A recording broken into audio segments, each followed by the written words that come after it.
நான் அடியார்கள்னா யாரு? படிச்சவர்னா யாரு? டிகிரி வச்சிருக்கணும்.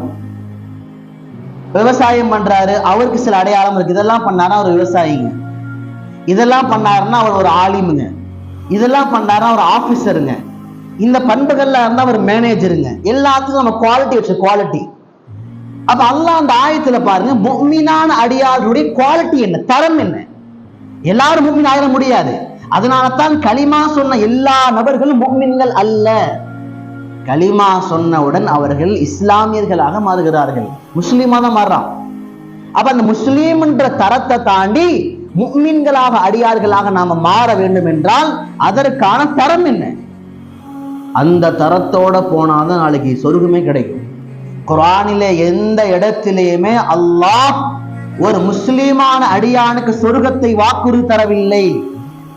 ஒரு முஸ்லீமுக்கு சொர்க்கம் கிடைக்கும் இல்ல, ஒரு முஸ்லீமுக்கு நிரந்தரமான அல்லாஹ்வுடைய பொருத்தம் கிடைக்கும் இல்ல. குர்ஆன் முழுக்க தேடி பாருங்க, முஃமினான அடியார்களுக்கு தான் மன்னிப்பு கிடைக்கும், வரிதுவானுல்லாஹி அக்பர், அல்லாஹ்வுடைய பொருத்தம் கிடைக்கும், ஹாலிதீன ஃபீஹா அபதா, நிரந்தரமான சொர்க்கம் கிடைக்கும்.